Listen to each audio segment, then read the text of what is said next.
Coding interviews are largely BS. All right, hold up. I gotta read this. I gotta read that fucking shit. All right, let's see.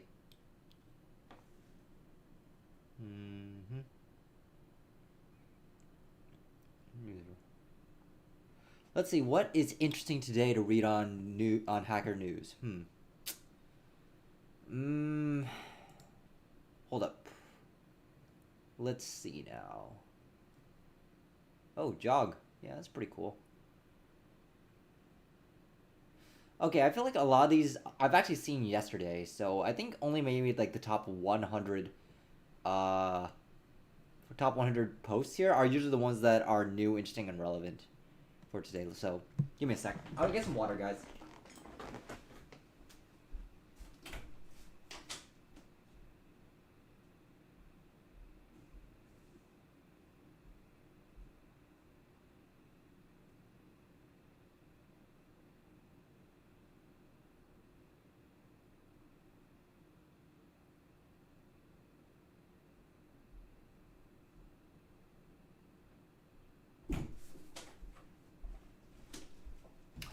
Okay. Let's take a look at what we got here today.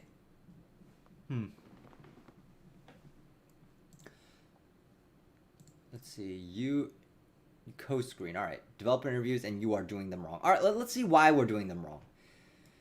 In the not too distant past, I found myself in the position of hiring some core engineers that would drive a fledgling telehealth startup towards what I hope to be a glorious and successful future. All right. Critical to long-term success based on the collective internet.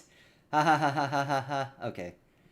I was the first full-time engineer hired at the video interview process HireView, and have a decade of experience in interviewing technology space. All right, cool. You believe in structured interviews, standard set of questions, structured fashion, look for the genius and answer routine questions. Yeah, okay, but I mean, part of it is, but it really depends on how you're evaluating it.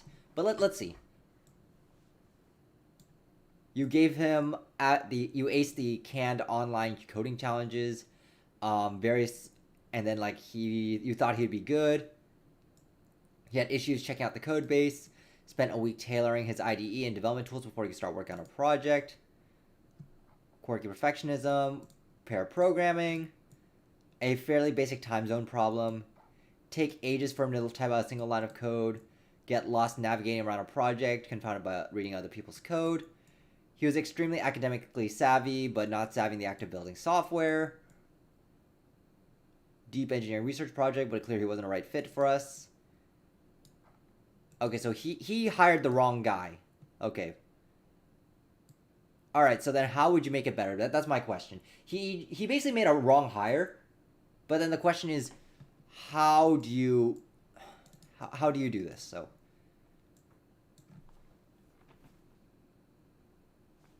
Okay, so much of the current state of developer interviews, when you think of software engineering interviews, many things come to mind. Malaligned FizzBuzz coding challenge, Podshot, blah, blah, blah. Where developers are asked to go through an array of canned hacker rank challenges and produce some code to solve an electric wall garden problem. Either that or it's a battery of in-person whiteboard interviews when candidates barrage a fanciful questions, same questions over and over, which seems to be often a test of basic human endurance, willpower, mental stability, then ability to actually field software engineering. I don't really agree.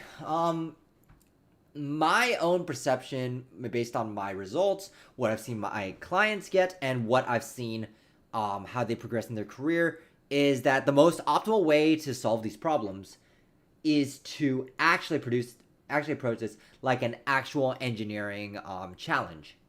Like you would prototype something, you would try something out, test out the idea to make sure it works before you even write a single line of code. And then once you write your code and your algorithm, then you go ahead and do what you need to do. And so this is like where I think endurance, willpower, mental stability.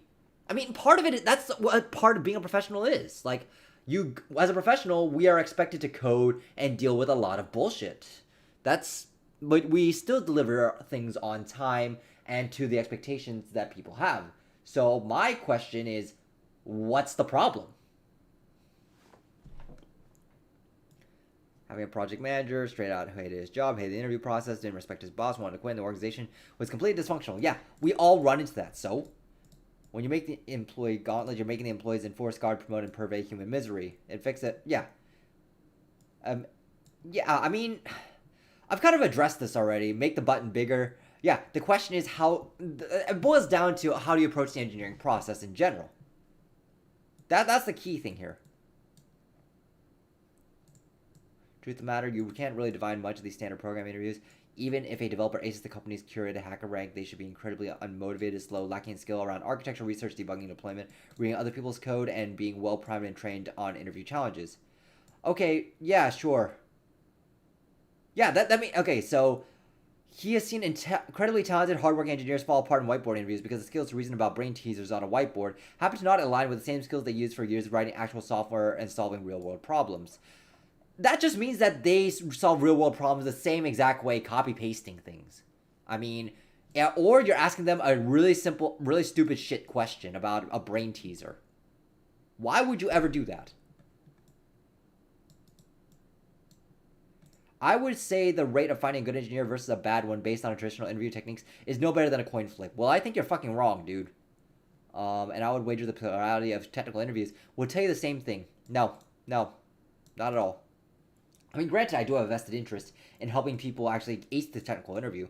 But at the same time, I've already proven that the best way to ace these technical interviews is to be very efficient at your job and do the engineering process absolutely correctly. Because if you do it correctly in your job, it will carry over in the interview. So, what? The truth is, doing the job itself is only thing that actually proves whether or not your hiring intuition was correct or not. But that's the thing. That's putting the cart before the horse. How do you know you're hiring the right person? That's the problem. So, you don't know if you're hiring the right person until they do the job. So then how would you ever be able to screen for candidates? Engineering interviews, major hidden cost, $22,000 higher per interview. That's fine. The truth is that there's an extreme long-term cost of onboarding the wrong people. Trust your organization. That's correct. Yes, you hire a bad engineer, you will nuke your code base. That's fine. So, and unfortunately, the truth is that the bad software hires can sometimes make it on the far left of the Dunning-Kruger curve. Correct. They might overestimate their own skills. Sometimes it looks like fast progress, but especially to those savvy enough to only be capable of seeing things from the top of the technical iceberg. But the thing is, when you look at all the details, that actually blows you up. That's correct. And this is absolutely correct that you might end up blowing yourself up. If you move fast, then you might end up on one side of the... you might end up like overlooking a lot of things. That's cool. Okay, so I get this guy's complaining, but the question is, what's the solution? My question is, what's the solution to all the things that you're complaining about? Yeah, there's a lot. What he's basically describing here is a lot of tribal knowledge. To fly under the radar, making it... yeah, this is basically the question of tribal knowledge. It's a challenge that can eventually erode an engineering organization to a point where only the mediocre contributions remain. Yes, that's correct. In any organization, you basically have this 30-30-30 problem, where the bottom 30% of people will usually get eventually canned, right? The middle 30% are the ones who stay, and the top 30% are the ones who get promoted, or if they don't get and move on to something else, or they don't get promoted, and they know they're good enough, and they leave. So it's not a matter of, this is just a problem that exists no matter where you go. I mean, I've even heard it described as the 15-70-15 problem. But it doesn't really matter. It's the same idea. That 50% of the eventual effect of Price's law states that 50% of the work is done by the square root of the number of people who participated in the work. That's true. Yeah, they'll eventually be only left with low performance. Sure. How to interview more professionally. Okay, so let's actually get into how he wants to solve this actual issue. So that's the interesting problem. So it comes down to getting to that moment identified with my personal wrong hired sooner rather than later. Pair programming with a candidate in a real code using their tools and environment in a comfortable zone. Okay, sure.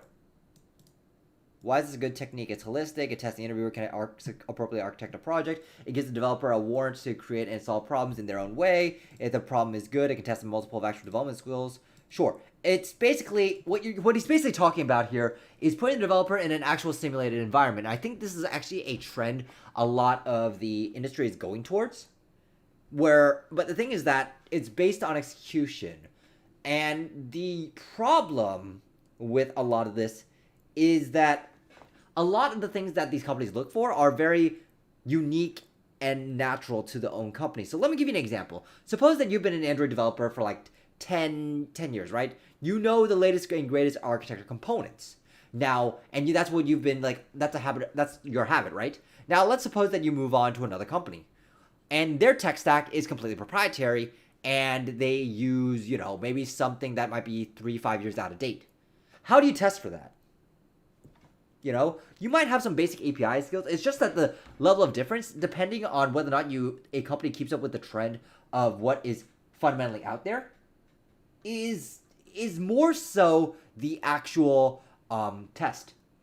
You might be the best Android developer, but if it's not like in line with what the company wants, then they're gonna fail you. And that's pretty much in the best interest of the company. It's either you can do the job the company wants you to do, or you fail. But then that's also kind of how do I describe it? It's just too geared towards the company, and then makes the whole process actually more inflexible, if that makes sense. Not to mention, every single person has a different view of what is actually important in each one of these in its own company. So let me give you another example. Suppose you're a product engineer at, let's say, Facebook. What you're going to value is going to be different from what an infrastructure engineer is going to value. They're going to look and test for different things. In infrastructure, we tend to have a bunch more ambiguous targets. So for instance, let's say that I want to migrate the entire code base.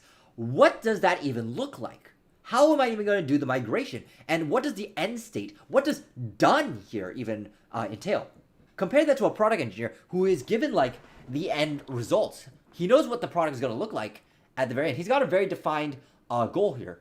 And so the process that you use and take to go to be a product engineer versus an infrastructure engineer is going to be totally different. Now, if you actually had the standardized, quote unquote leak code style of shit, then actually the process becomes completely, it's flexible, because if you do it the right way, you can be put either in product or in infrastructure. And the skills that you've used for the coding interview is going to be exactly the same if you're doing it right. But if you go about this way, then actually you're hiring specifically for that company, for that team. So actually the holistic way actually makes the whole process so narrow that you end up actually kind of capping your own needs. You artificially limit the candidates that you need to hire. So actually you might be able to hire right, but you're going to be interviewing a whole lot more. It's actually kind of like you're wasting more effort. You're offloading a lot of the load to just another part of your organization. So I guess I'll address this a little bit later, but right now let me actually bring up let me bring my client in, because this is actually a very interesting discussion. I think I want to talk more about this later. Everyone in the chat who is here, let me know if you want me to address this. I think it's a very interesting piece to talk about. Recording in progress. Mike says, simulated environments involve having too much context behind the scenes, which may seem like a bottleneck. Every applicant has to learn the internal API setup, etc.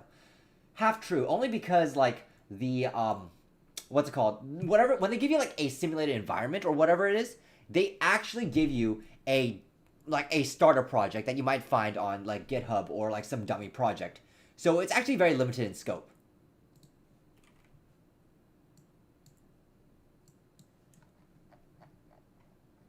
Hello. Hey, Edbert. Yo, what's up? How you doing, man? I'm doing, dude, I'm doing all right, but I'm not gonna lie, like daylight savings is like feels super tired. Yeah. How about yourself? Doing all right. Yeah, I know what you mean. Like, it suddenly got dark at like 5 p.m. I'm like, holy fucking shit, what the fuck happened? Yeah, I'm so drained right now. Yeah, but Okay. but yeah, Drained or not, we still got work to do. So catch me there up we on go. everything that you did, man. Let me bring up the notes. Yeah, for sure. Okay, so yeah, you didn't implement. Okay. So I think that when we last chatted, you basically were just chugging along with everything we talked about. I Yeah. really tried pressing you on the idea of looking at your own replays and reverse engineering the stuff in EPI more. Talk to me more about that. Have you been doing that? How has that been going for you? Yeah, so I finished the binary tree, right? And like finally, and that definitely was I think a really kind of good like range of problems to do. But right now I'm currently on recursion, and in terms of for recursion, I think from EPI specifically, and I'm going through the recursion chapter Okay. ever since like Sunday. And it's how to put it this way. Yeah, it's just kind of tough, man. I'm not really sure like if I should just um like I can't really see the pattern with this Mhm. recursion chapter, if that makes sense. There is no pattern. It's the point is to be able to break it down yourself. Okay. It's like we're trying to really break you away from like using all like throwing patterns at these things. I want you to solve these problems holistically. Right. I guess my point is just more so, okay. Yeah. I think I even wrote that in your sheet. Yeah, Yeah, literally yeah. one of the highlighted points. Let go of traversal and solve the problem holistically. Yeah. So in terms of for that, for recursion, I'm not sure if it's just like the nature of the problem Okay. itself, but what worked kind of for, let's say, Towers of Hanoi, Uh huh. wasn't working for something like N Queens. Of course not. Yeah. Yeah, yeah. But my point just being like when I was trying to solve them, like I think to see kind of how they got to the optimal solution was actually kind of like still quite tough to Yeah. do. And yeah, ended up I think for EPI, I don't know if it's just they're really bad at explaining the solutions for those two problems, but I had to like look at some other YouTube videos to kind of like understand them. Okay. But yeah, that's pretty much it in terms of like what I've been doing the past 2 days, like Okay. just kind of looking through like specifically it's just those two problems, man. But Okay. yeah. How about Um, overall your problem solving throughout that chapter? Do you feel like it's gotten better? Do you what's your take on this? yeah, I think my take is like in terms of for naive solution, at least for N queens, like it was like pretty Mm-hmm. straightforward for me to go to. But Mm-hmm. it's just in terms of going to like the optimizing part, I think it's still struggling on. But I think like overall, like at least for binary trees, like um I think overall is like I know what to do. Mm-hmm. So yeah. Okay, so I'm looking at your sheet. I think you left off at row 30, correct? Let me double check. I'm looking at practice diary right now. Yeah, yeah. Okay. It's looking a little light here for 3, 4, 5, 6, 7, 8, 9, 10. I see you only did 10 problems. Is that right? Uh, It's looking a little light, man. since Friday. Yeah. It's looking a Yeah, little I think light. for these two, this one just both of them just took really long. And Yeah, whatnot. I'm thinking like if each of these is going to take like 30, 45 minutes, then that's like only 5 hours of work. That's like 5, 7 hours of work. And I think for our study schedule, we've allocated like, yeah, you have 10, 11 hours per weekday day, and then you had Monday as well. So Mm. what's going on here? I think like well, there's also to factor in the kind of review process for it. Right.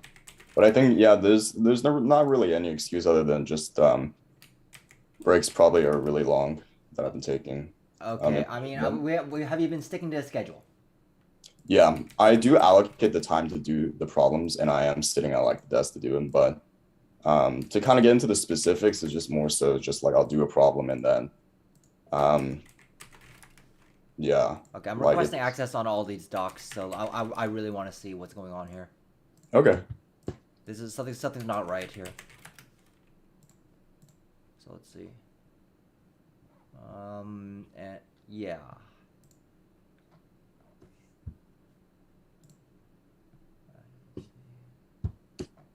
So let's see. Saturday, November 6th. I'm gonna look at the edit history. Let's see. You added it. So you started on row 30. Okay, so Friday, November 5th. Let's see what you got here. So let's say Friday, November 241. Okay, yeah, you started out at number 27. Okay. Oh, okay. Okay, so it's not 30, it's 27. Okay, there's a little bit more problems. Okay, fair. Let's see what you got here. Input in order traversal. Write a non-recursive function. I noticed you didn't actually write the code for this. Which one are we Here, talking let about? me actually share my screen here. So things, yeah, this I'm very curious here. Okay, I'm looking at this. I noticed you didn't write the code. Let me double check to see if that was one that I like highlighted. Let's see, compute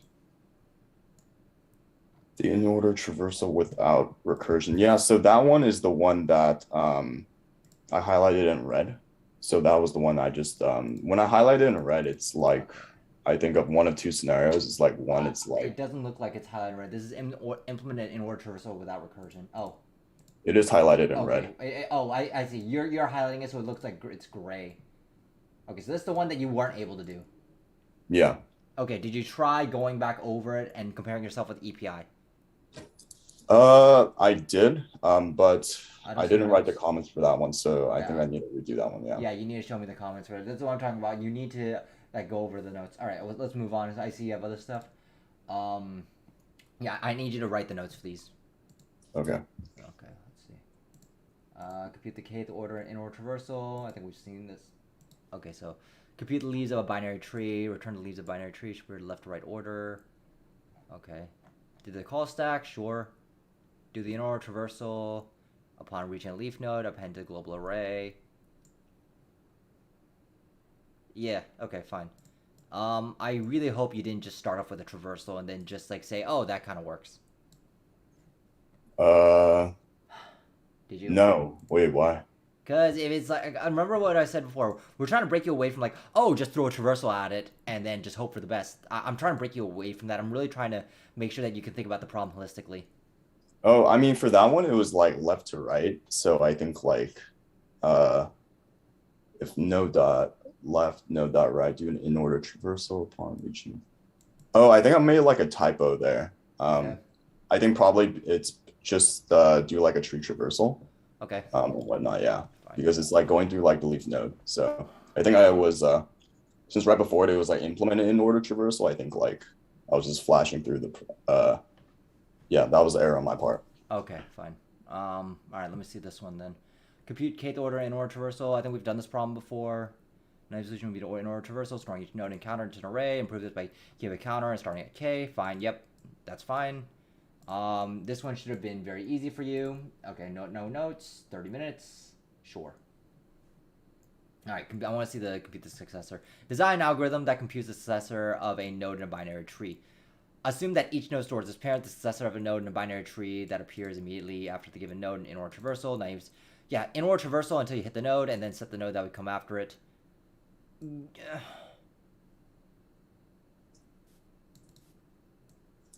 Global. Okay, I mean, this is way too vague. Okay. Let me ask you, how, like, when you say in order traversal of a tree until you hit a node. Okay, so let's say you hit a node, then set the node that would come after it. So then, how would you do that? So yeah, like give me a second. Let me read the problem one more time. So if we're doing like the in order traversal, right?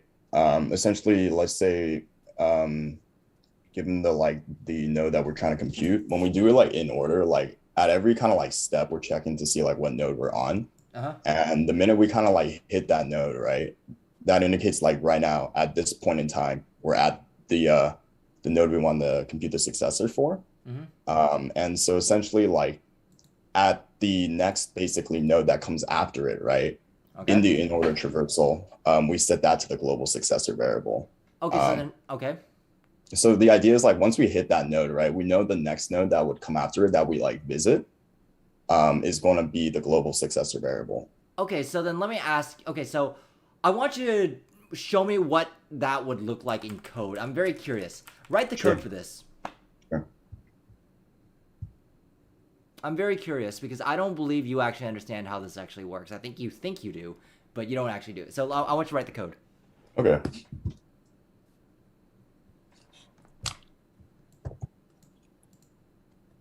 And now I'll explain to you why this is way too vague. Okay. Yeah. So successor. So let's just say none for now. So in order basically is like left subtree. There's a node on subtree. So let's just for now base node dot left. So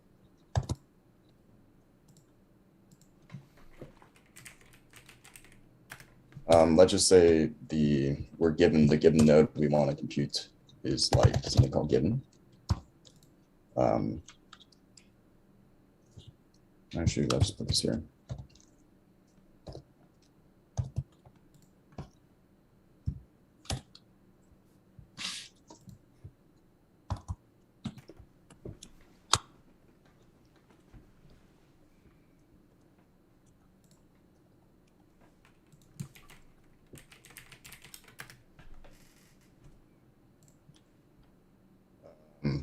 think here, let's just say like a flag. Let's just say false. And basically, if no.value equals equals given, what that means is like the next node we visit is the successor for the for the node that we were originally given. So 5 would be set to like true, and we continue. So at the next one, basically,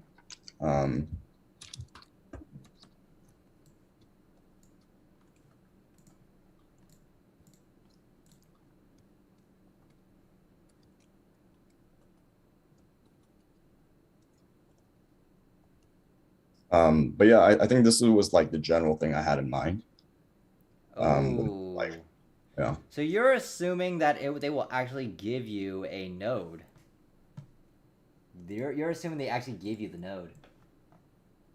Ooh. Well, the problem states that they designed an algorithm that computes the successor of a node in a binary tree, right? I see. Okay, I think I understand. Now I understand this. Okay, this is probably my fault then. I misread the question. Okay. Okay, let me look at the problem then. Because I was thinking like, what if you designed it with an interface that said, "Hey, give me the next one." So, let's see. Okay. Successor. Let me look at the actual book. Give me a sec. Sure. This chapter 16, correct? Yeah, let me on my book.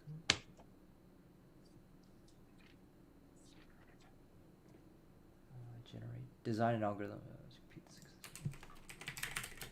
No, I'm pretty sure this is chapter 9. Mm-hmm.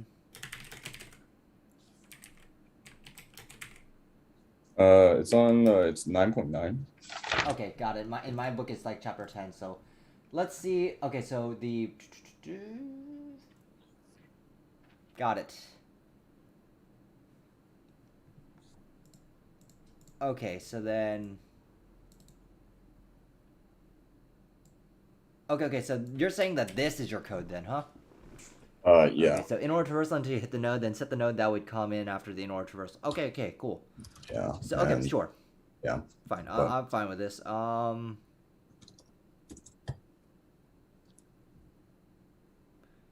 you found the node, then go down right. Yeah, this is fine. So then the question now becomes, well, why didn't you figure out, what's it called? Why didn't you get the answer? Let's see. Yeah, so for this one, it's because I failed to think about the state stuff. Okay, sure. Because what I've noticed with EPI is like they'll always include something with like the parent, right? Mm-hmm. The parent is given. And basically what EPI did was like, okay, basically to cut down on the speed, essentially speaking, like I think the way they did it was, hold on, let me read this real fast. I actually highlighted, but the challenge basically comes when like a given node doesn't have like a right subtree and stuff like that. Okay. And so the next visit node that they actually were doing was like iteratively like following like the parents as we move up from like the left child and whatnot.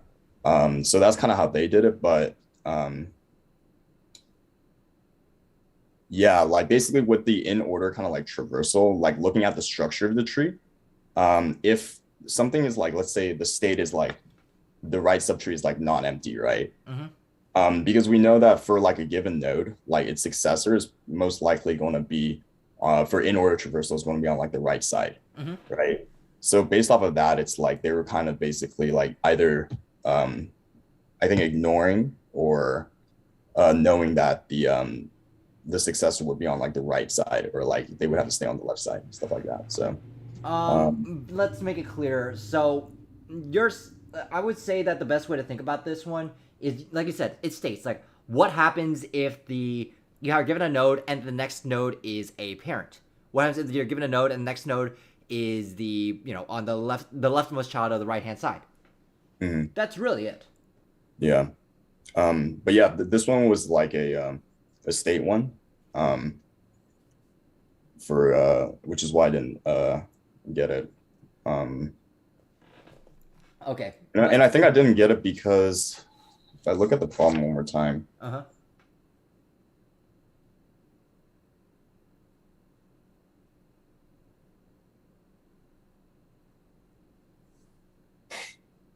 study the.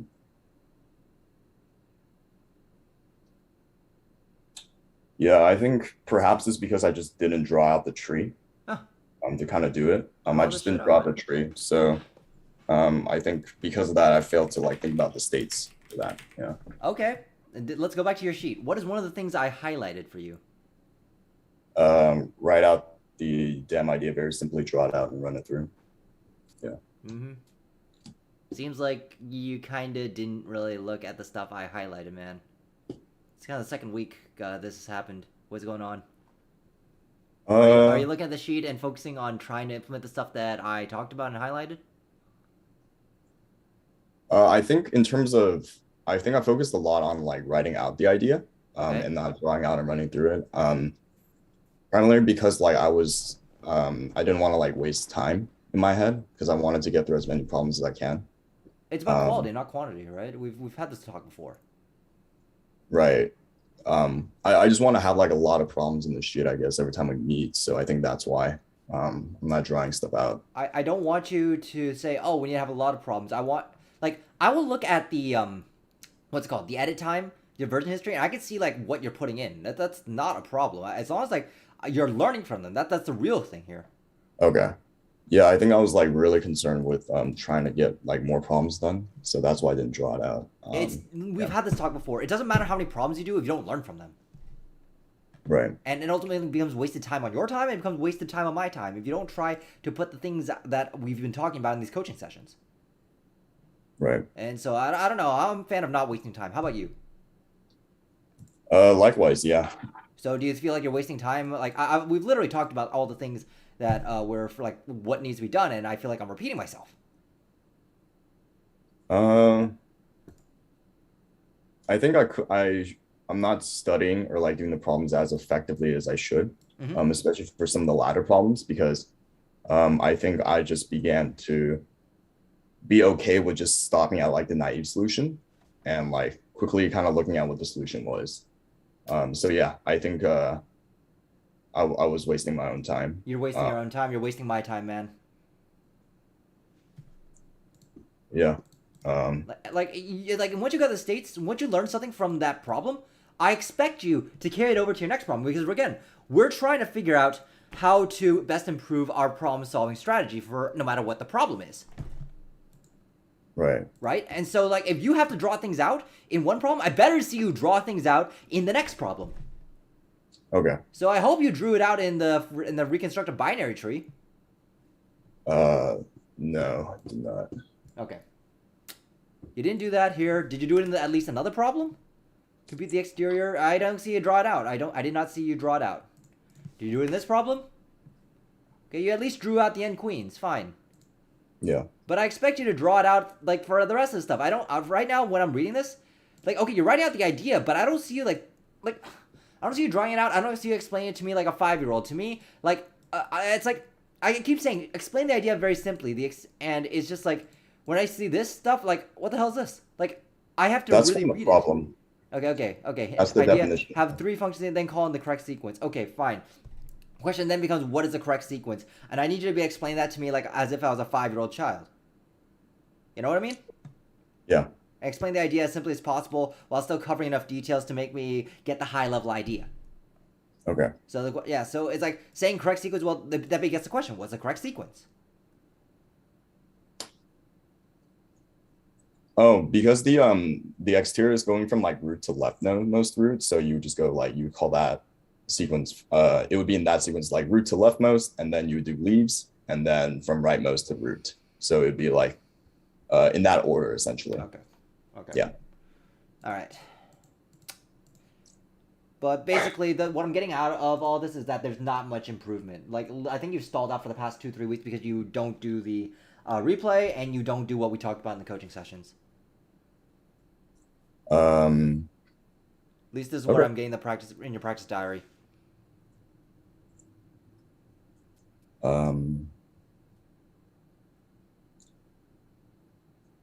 So, just a quick question then, like, if I'm not drawing them out, but let's say I still like get like some of the solution, is that still considered like not progress?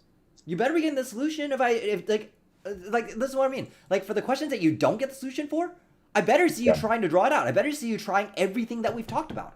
If you get the Okay. solution without doing that and it's a clean, precise, executed, I'm happy with that. You can start skip like once you get to a certain point, you can start skipping some steps. But to me, it seems like you're just skipping steps. Okay. Like again, this reconstructed binary tree and all this other stuff. Like there's problems that I see that you're not getting, but you're not doing like a lot of the stuff that we talked about. So it's like no wonder you're not getting the problem. And it's like and when you do these reviews, like how often do you like look back at your own mistakes and try not to repeat them?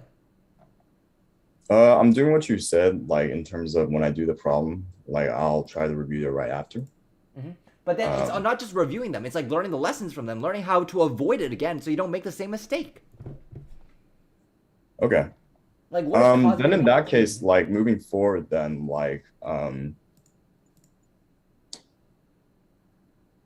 yeah, I'm trying to think about a way that like also optimizes the time we like the deadline we set, but also ensuring like quality practice because I think for me it just takes like a lot of time to kind of like draw everything out, and whatnot, and doing the testing, the writing everything out simply. So, if you're okay with that, then I think I can do like more of this like quality thing you mentioned. Yeah, I'm okay with that because Um, eventually it will all pay off. You will be able to do these problems much faster. okay, Notice, like in the then past two yeah. weeks, you didn't do it, and you haven't made much progress. Are you happy with the progress you made? Uh, to be honest with you, yeah. Okay. Um, so, I mean, you're um, happy with the progress, but it's like I expect a whole lot more. but But yeah, I it's have a because you're feeling. still affected by the deadline. It's like, oh my god, what do I do? What do I do? Like, well, it's pretty obvious what you need to do. So to me, it's like your fixation on trying to meet time is actually what's killing you. Okay. Um, then, uh, yeah, I guess like noted then. Okay. Yeah. So I bet next time, I better see you draw some shit out. Like, no wonder you're not solving the problems. Like, again, like let me look through your diary again. Like, let me ask you. So you don't actually you do the replay analysis and then you just move on. You don't actually try learning from your past mistakes. Uh, oh, sorry. I'm just grabbing out actually. Oh, I do like draw them out actually. They're just on scratch paper actually. Sorry about that. I don't put them in the rule. But yeah, I would say like I immediately just right afterwards I like look through what the this is specifically for like EPI Okay. and whatnot. It's like I look through the solution and then I like come up with like okay, what did the optimal solution do and Okay. whatnot. And yeah.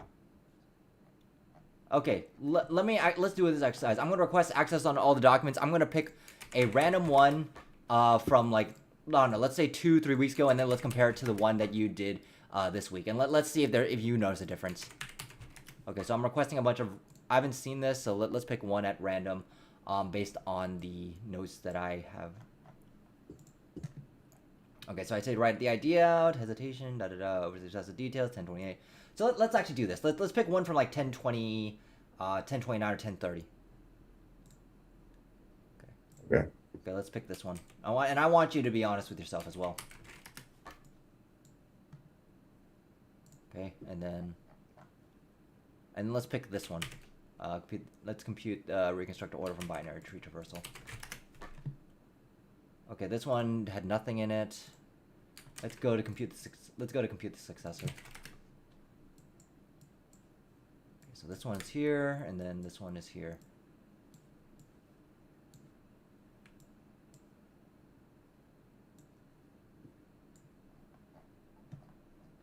Okay, you see my screen?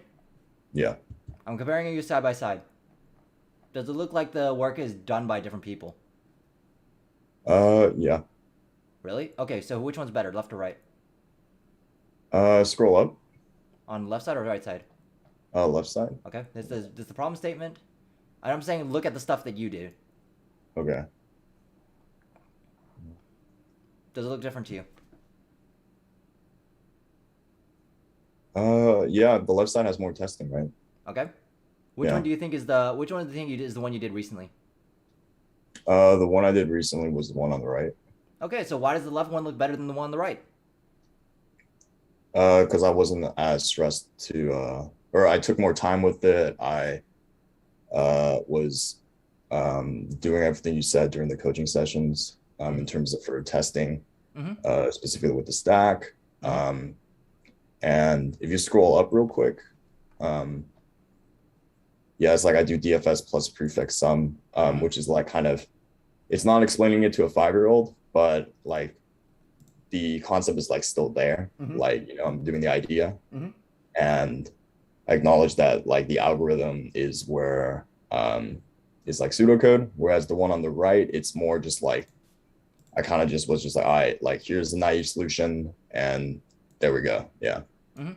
I mean, yeah, granted, it's like, okay, well, sure, you didn't get the optimal solution for this, but I would have expected something like this for the naive solution. mm-hmm. So it's like, so then this should be a red flag to you. It's like, oh my god, why does this something I did a week, 2 weeks ago look better than something I did literally just like a few days ago? That should be a very big red flag. Yeah. It's about making sure that you put the quality time in. Again, like I don't want to keep repeating myself, man. Okay. No, Edbert, I do spend time on this, man. I want you to know that, but it's just I think I got really like lazy Mm-hmm. in terms of the naive solution if I couldn't feel like I could get like the optimal one. Yeah. Okay, but I'm just gonna Yeah. tell you this: you do this shit again, I'm dropping you. I'm gonna tell you straight up. Okay, Uh you do this shit again. You try to be lazy, you try to rush things. I will drop you as a client. Okay? Do I make myself clear? yeah, you do. Yeah. Because you know what, you might be happy with the progress. That's fine. You're happy with it. But if I have to hold myself and like all this to a higher standard than you do, that's not fair for me. Because that means that I care more than you do. And I told you at the very beginning that cannot happen. Mm-hmm. Like I need you to be able to hold yourself to an extremely high standard. Like you should always be thinking, how can I do this faster? How can I do this better? What am I doing right? What am I doing wrong? Am I doing everything Edbert said? And if you're doing everything I said, then okay, then I can actually own the responsibility, you know? And I have no problem with that. I have no problem saying, hey, I fucked up. I did something wrong. I'm okay with admitting that. But if you can't even do the stuff that I like we talked about in the coaching sessions, it's pointless for me to like do this with you. Um, can I defend myself? Sure, go right on ahead. Sure. Okay, yeah. I mean, I think like in terms of what I was like doing, you're right, like in terms of these problems. But I will say like in terms of like the Friday replay and whatnot, like I had the impression that what I was doing was like on track. Mm-hmm. What I was doing was correct. Mm-hmm. And so on and so forth. So I guess I understand your like kind of frustration with like the way I'm like kind of giving the results and writing the problem. Mm-hmm. However, I do think like in terms of like the severity of like your reaction, I do think it's a little bit like, and again, this is just me like kind of speaking like what I've been doing and whatnot. Mm-hmm. I do think it's coming a little bit out of like left field. I'll do better and whatnot, but yeah, that's just kind of my take. It really shouldn't be, because if you had said at the very beginning that you're saying willing to work as hard as I want you to work and you'll do whatever I ask, right? Remember that you said this at the very beginning. Yeah. So why is this such a big deal if you're not doing what I ask? Wouldn't you get frustrated if one of your coworkers didn't do what you asked? Yeah. And then they came back to you saying, "Hey, I still have this problem," and then you had to repeat yourself like for 2 weeks in a row, and then would you be frustrated? Right. I would be frustrated. Yeah, and you might be happy with the progress, but again, you come to me because you have nowhere else to turn, and I'm here to get you the results. So, if I care more than you, we have a much bigger problem. Okay. Okay. So with that, I hope you'll really understand the severity of this. And that being said, if you haven't really changed much from week to week, there's not much point in me giving you another coding question right now. So I'm going to say right now, do the homework, go back over the problems, try drawing it out, do everything that we talked about in the coaching sessions in prior times, and we'll move our coaching session to Thursday, because I want you to give this a real hard shake. Um, can we define what you expect to see on Thursday then? What I expect you to see is that I shouldn't have to say more than one thing that I've highlighted before in your practice diary. So when you go to solve the problem on Thursday, like let's say you do go back to do the homework, right? These things that I highlighted in the past, you see, like for instance, write out the idea, draw it out, and run through it. If I should not have to go and repeat more than two of these, like from the past weeks. Okay. Let me Like, unhighlight everything that like yes, was. I've highlighted everything in red, like a yellow, red, whatever I call it. If I have to go back and repeat these notes, I should not have to repeat. Like, I get it. When you do these problems on your own, you're gonna be like, oh yeah, it's like I fucked up. I forgot this thing. It won't happen again. I get it. How can it happen once or twice? If it happens like for three or more, like, and there's plenty of things, you know, then I'm gonna say we're done. Okay. Okay. Um, let's take a look real quick.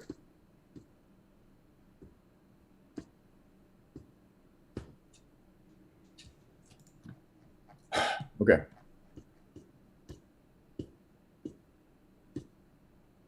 All right.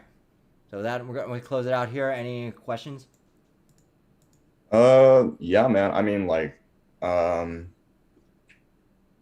go write down damn ideas and please draw that. For the homework, what would you like me to do on Thursday?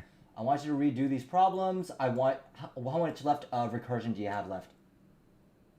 A fair amount. Yeah. Okay. Do Because those. I'm like, again, like I know you want quality, right? Yes. But with that being said, it's like, is there like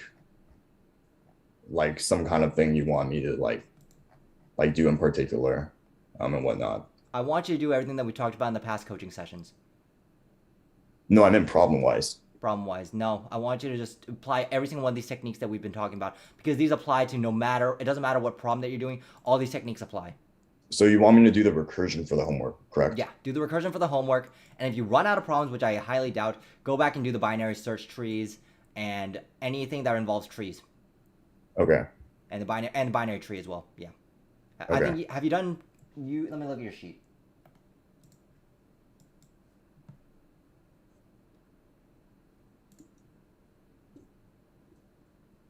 Yeah, so we do binary trees on 10, 17, 10, 23.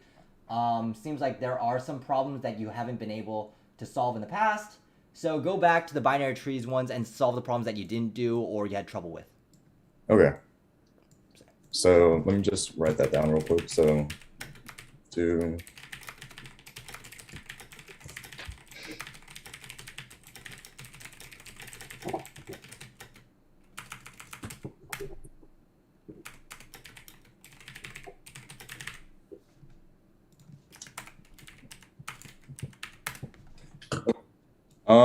then yeah, I guess so. I think it's pretty straightforward. Like do all the binary trees you had trouble with. But first like kind of recursion. Like kind of do as many recursion as I can. Quality practice. And I'm sorry, what? Quality practice on those? Quality practice. Okay. Yeah. Okay. I'll see you on Friday. Anything else? Can I request that the next time like not be live streamed then? Fine. All right. I'll do that. Okay. But you better come with me with quality practice. All right. Yeah, Edbert, I will, man. Sorry to have let you down, man. And appreciate you giving me another chance. All right, for sure. All right. Talk to you later. See you. Bye. All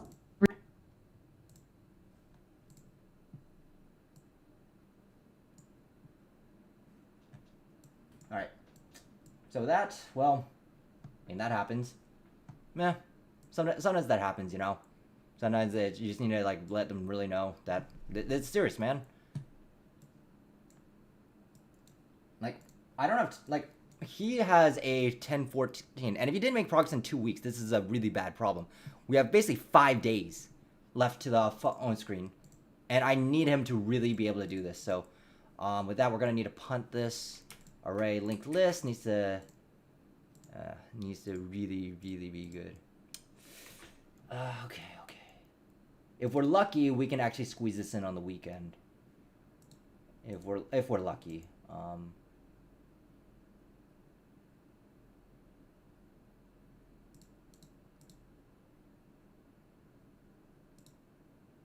right.